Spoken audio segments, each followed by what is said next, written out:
has something like over 30 bookshops in it, which is just my idea of heaven. Hi and welcome to my channel. My name is Sarah and I love to talk about books. And today I am going to take you on a little tour of a town called Hay-on-Wye, which is in Wales and is known as the Welsh book town. It has something like over 30 bookshops in it, which is just my idea of heaven. And on our way back from our holiday in Pembrokeshire in October, we took a bit of a detour. I don't know if my family were that keen on it, but I was driving. We took a bit of a detour to go to Hay on our way home to Scotland. So I'm going to take you around some of the bookshops that I visited, and I'm also going to share with you my little Hay-on-Wye book haul. This was my third trip to Hay. The first one I don't remember, I was young and my mum took me and my brother. The second one was about 2-3 years ago when I dragged my kids and then husband to it, and it was pouring with rain and I don't think any of them were very happy with me. And then this time as well, also had the kids in tow as well as my parents. Thankfully my mum is a book lover and my dad has the patience of a saint, so it was a bit more of an enjoyable visit this time around. I do hope at one point in my life to go by myself and visit every single bookshop that sells books that I'm into and just have a lovely solo weekend there. But for now, this was a little family trip, so it was a bit of a whistle-stop tour. The first shop that we went to was the Addyman Annex. Now this is one of 3 Addyman's shops in Hay. They have their main shop, which yes, I did also visit, and you'll see that later in the video. And they also have a shop that specialises in kind of detective and mystery books. So that one's called Murder and Mayhem. I've never actually been to that one because they aren't my type of books, but I really should, because particularly in their main shop, the decor is so cool. I can't wait to share that footage with you. They also have a really gorgeous Instagram page, which I have been following since my visit to Hay a couple of years ago. So I will share that in a link in the description below because it's a real gem of an Instagram. But the Annex is what they describe as their sexier shop. It sells more of the kind of new releases, cool releases, modern things, but it has a mix, as you'll see in the 2 books that I picked up when I was there. But before I get onto the books, here's a wee tour.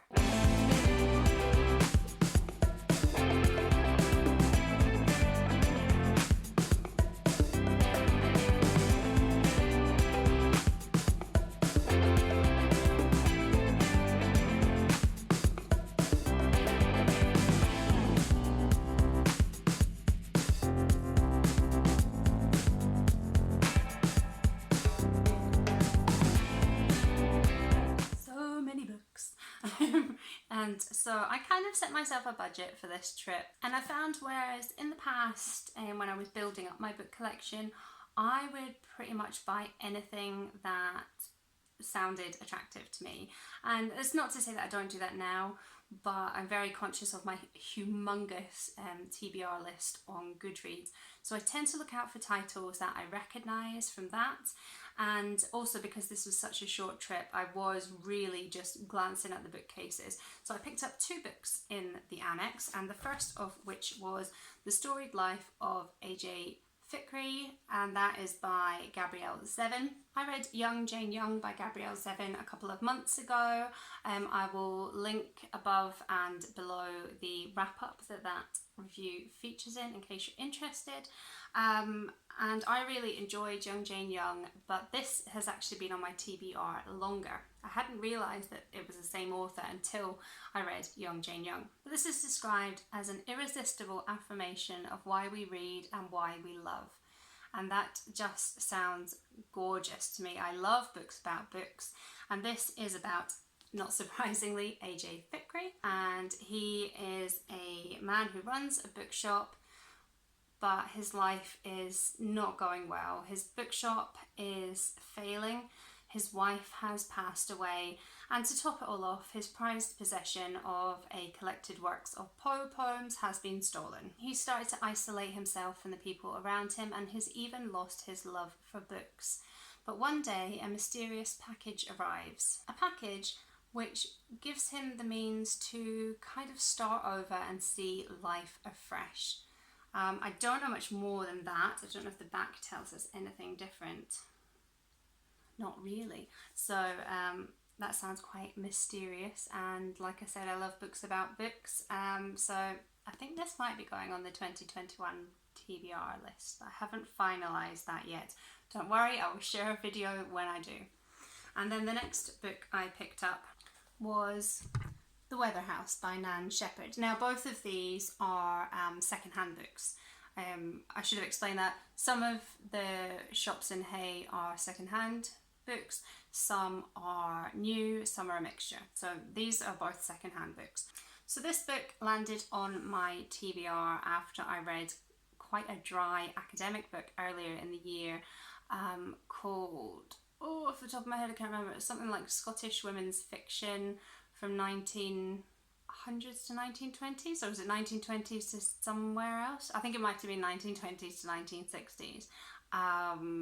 I will again link the wrap up that contains the review of that.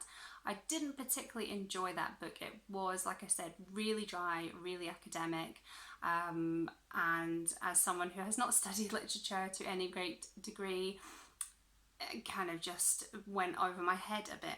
But what I did get from it was quite a lot of recommendations, because it was looking at female novelists from Scotland, and that's something that I'm really interested in widening my experience of, and this was one that ended up on my TBR. This story is set after the war. I think it must be World War One, and it's in a Scottish community where the women have kind of got used to living without their men because they've all been away fighting.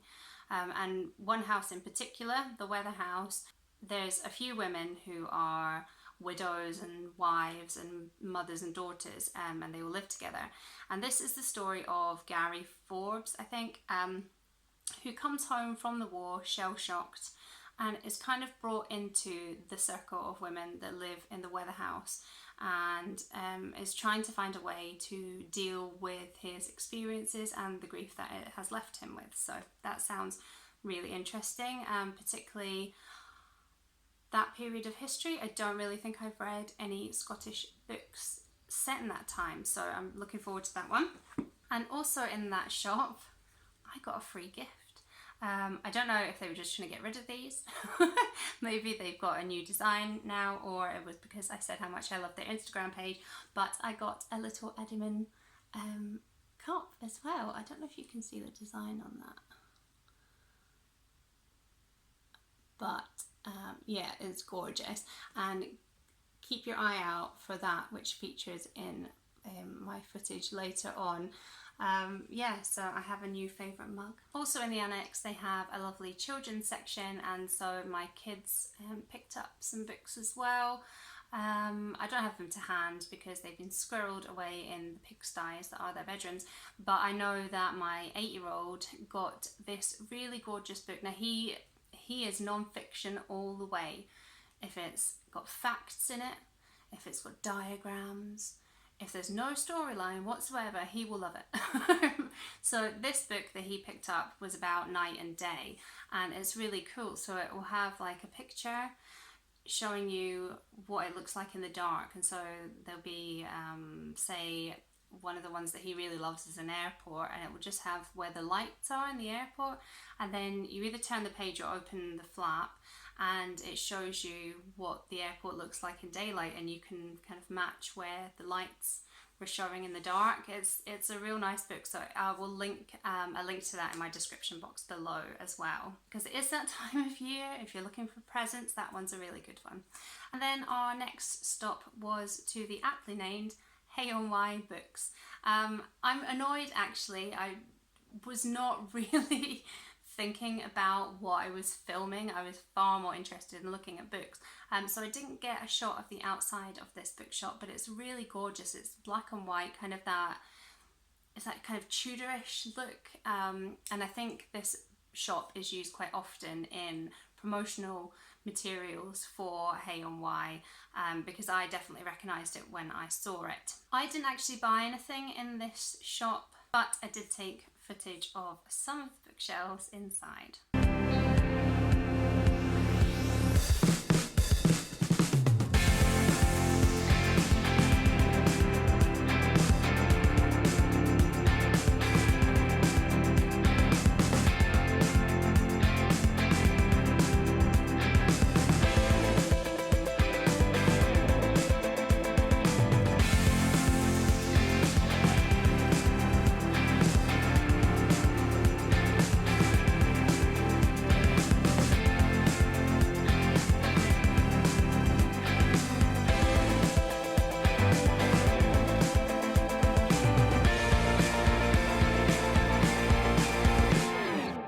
I didn't buy anything for myself in this shop, but my kids certainly did.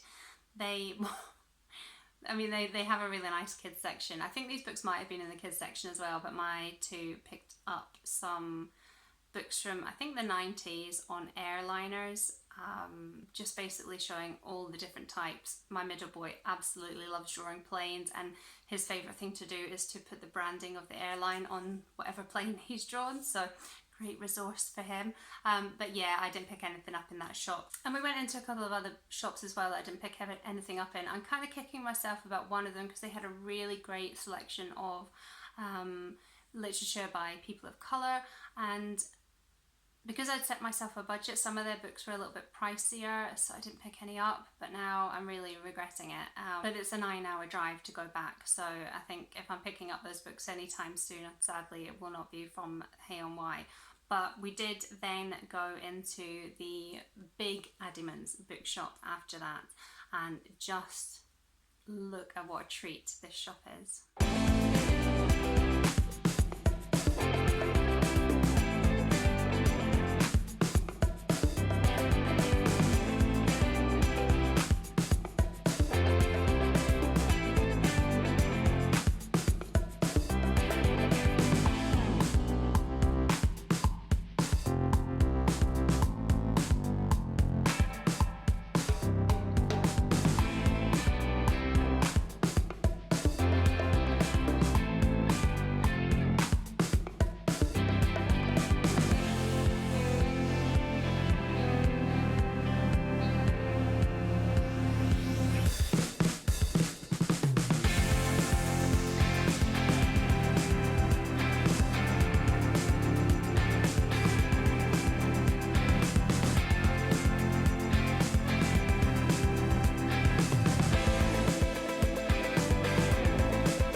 That was in one bookshop. How friggin' gorgeous.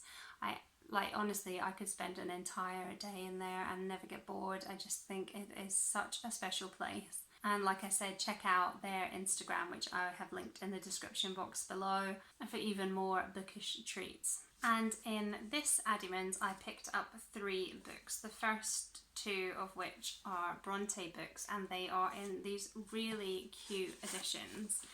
I'll just show you them.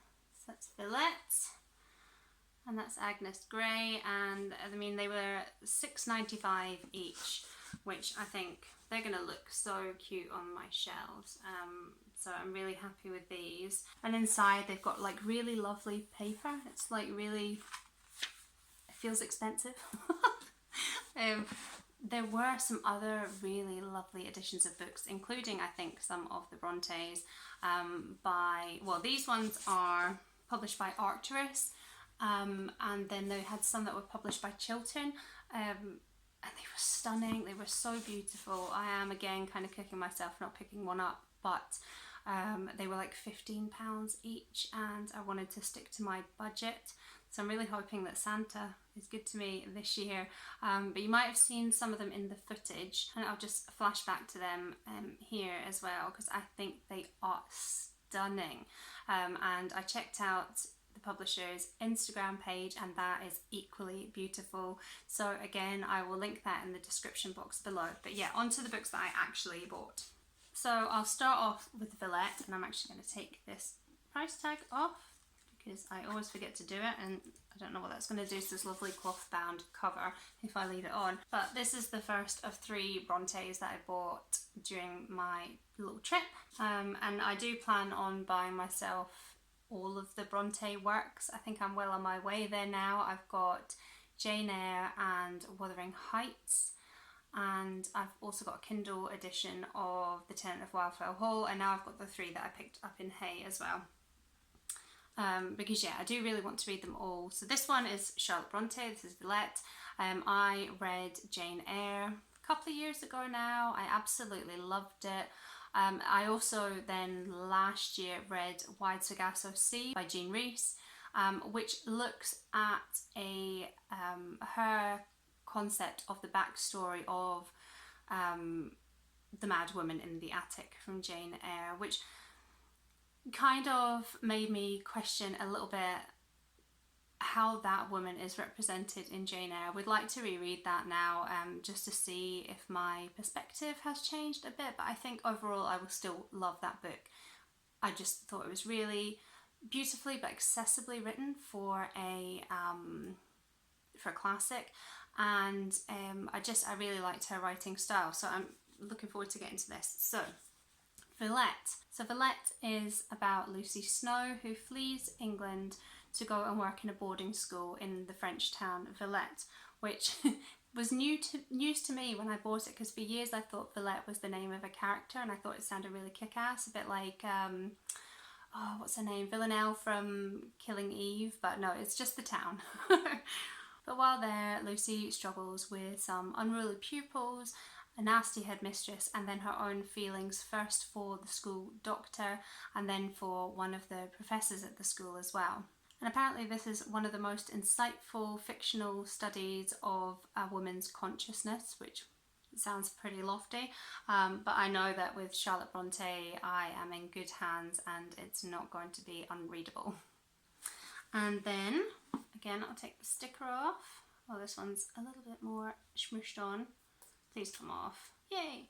Right, and then this one is by her sister, Anne Bronte, and this is Agnes Grey. I think of the 3 Brontes that I've read so far, Anne's Tenant of Wildfell Hall was my favourite, so I'm really looking forward to getting to this one. And this is about, obviously, Agnes, and her father has lost all the family's money, so she strikes out in the world and goes to work as a governess. But the excitement of her having her independence and earning her own money quickly fades because the family that she's employed by are abusive to her. I gather that this is quite heavily based on Anne's own experience of being a governess, and it's really a book about bravery in the face of having all your dignity stripped from you.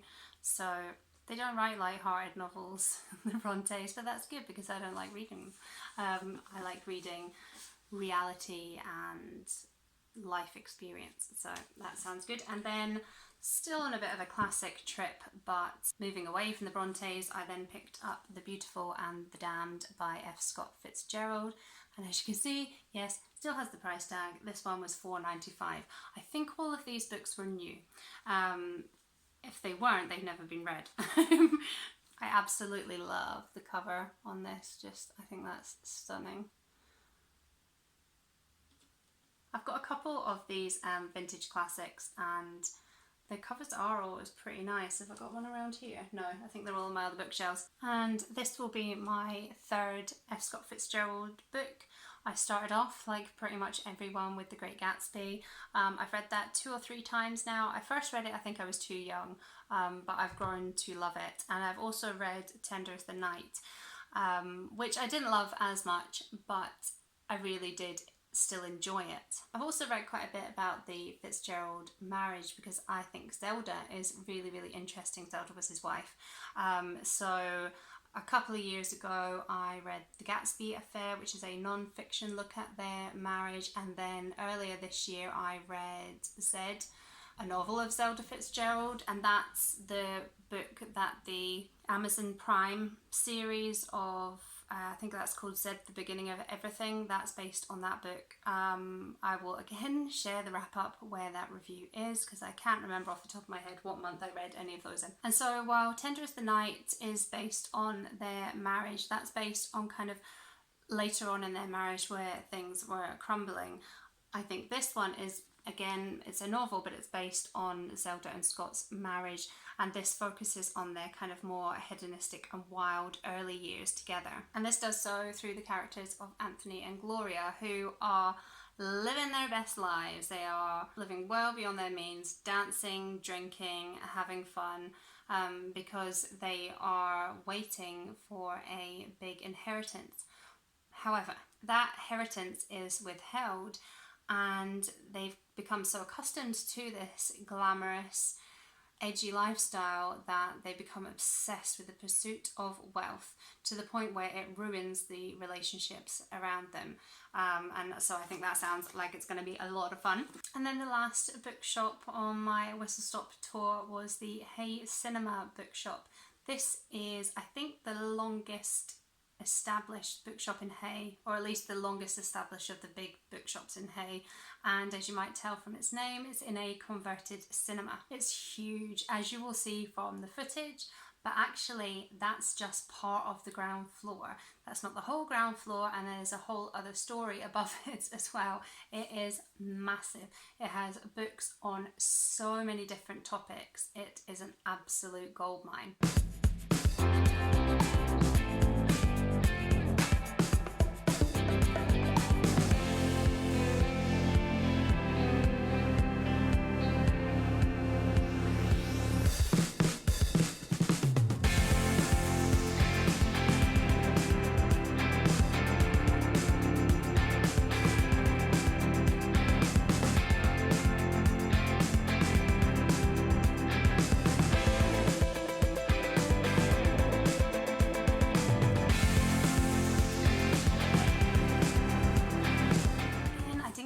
Of the outside, but I got promotional bookmarks with all of my books, so this is what it looks like from the outside. And as you can see, well, it's 3 different pictures, it doesn't really look like it is. So this is the bookshop. They've got bookcases outside as well, and then there's another couple of shots of the outside of it, but I didn't manage to film it all because the small people were getting a bit restless at that point, so I kind of just tried to do a quick rush round. They managed to pick up some books in there as well, and I picked up 3. The first of which was my third Bronte, and this is Shirley by, again, Charlotte. This one was £2.50, and it's pretty obvious that it's new. I think they get a lot of kind of end of runs. All of the books that I got were pretty cheap, but look, brand spanking new. I wish I'd actually bought more, but I just didn't have the time. So Shirley is apparently a sweeping social chronicle, because Charlotte wanted to write a book that was about things as boring and unromantic as a Monday morning, which I just think that's, well, to some people that might sound a bit dull, but to me that really excites me, because particularly in her hands, and I really like a good dose of reality, so I'm excited about this one. So this is set in England as it was becoming more industrialized. It's set during the years of the Napoleonic War. It's the story of two friends struggling with what a woman should be at that time. The first is Caroline, who is sort of trapped in a dull life in a Yorkshire rectory, which I wonder where Charlotte got that storyline from. And then the Shirley of the title, who has inherited an estate, and that wealth has given her the chance to live a life not constrained by societal norms. And I've read that, you know, this is a really feminist novel for its time. I think a lot of the Bronte works, Anne's especially, are quite feminist. But I think this is, out of all the books that Charlotte wrote, this is her kind of feminist manifesto. And I know it's not as nice an edition as the other two that I picked up, but I actually really love the cover. Yeah, all my Brontes are in different editions, so I'm never going to have like a very cohesive looking shelf, but I don't really care. What matters to me is what's inside the books. So yeah, and then to top off my binge on classic books that I appeared to have gone on while I was in Hay, I picked up Wilkie Collins's The Woman in White, and this is a really lovely edition as well. Actually, I think that's really cool. I always laugh at the name Wilkie Collins, mainly because I'm immature, but for some reason my dad, and he still says this to my kids now, but when I was a kid, me and my brother, if he ever caught one of us even remotely looking like we might be about to pick our nose, he would tell us, "Don't pick your Wilkie." Which I've literally never heard anyone else say that. I don't know if he just made that up himself, but me and my brother found it hilarious because it sounded like he was talking about a willy. So yeah, I always giggle at the name Wilkie Collins, but that's completely nothing to do with the book, because this book is actually about Walter, who has an eerie encounter with a very distressed, very upset woman who is dressed all in white whilst on a moonlit London road, and he becomes quite fixated on solving the mystery of why she was so distressed. Apparently Wilkie Collins invented the cliffhanger, and there are lots in this book, so I think this is going to be an atmospheric and spooky read, but also quite fun. And this is actually regarded as like the first ever mystery novel, which isn't a genre I read an awful lot, but I do like a good mystery, and this one has clearly stood the test of time, so I've been meaning to pick this one up for a while. And then the last book from my lovely little wander around Hay was English Animals by Laura Kaye. How cute is this cover? I love foxes, and I love the colours on this. I love the picture. I just think this is such a great cover. This one's been on my Goodreads TBR for quite a while. I think it was Mercy's Bookish Music. No, I've totally forgotten the title of her channel. Everyone knows who Mercedes is. I will link her channel in the description below. She reads some incredible books, and I'm sure this was on a video she did where it was either writing about the countryside or writing about England, and so this has been on my TBR for a wee while. And this is about Mirka, who is a Slovakian woman who goes to work in a rural countryside house in England. The owners, Richard and Sophie, are drunken, chaotic messes, but they're also warm and very welcoming to Mirka. And Richard takes her under his wing into a taxidermy business that he's got, and Mirka soon excels at that art, actually surpassing Richard in it. So she's feeling happy and accomplished, and it's a far cry from the traumatic family breakdown that she experienced back in Slovakia. So everything's going really well until she decides to open up to Sophie about being gay, and that is when everything starts to fall apart. So this is a book about Englishness, prejudice, and I just think it sounds really interesting. And clearly taxidermy is something that speaks to me. I wouldn't have said that if you'd asked me, but I read another book about taxidermy this year. The title of it's completely escaped my mind. I will put it on the screen, but I really enjoyed that as well. And again, I will link to whatever wrap up it is that contains the review of that book, because that was really enjoyable as well. Yeah, that was a nice wee find to wrap up my book haul. I'm aware that Scotland has a book town as well, Wigton in Dumfries and Galloway, and I do intend to visit that once COVID and all that sort of stuff has died down and life gets a bit more back to normal. So I will definitely vlog whenever I get the chance to go there. But I hope you enjoyed this little tour of some of the bookshops I was able to visit in Hay. And if you're able to, I would definitely recommend that you visit it, support the book industry and support the local booksellers there. Have you ever been to Hay or Wigton for that matter, or any other book town? I don't know if there are any others in the UK, but maybe your country has a book town. I'd love to hear about it, so please drop me a comment below if you've read any of the books that I've shared today, or if I've sparked your interest in any of those books, then I'd also love to hear from you. If you're new, I would love it if you subscribed. But for now, I am about to go and wrap up.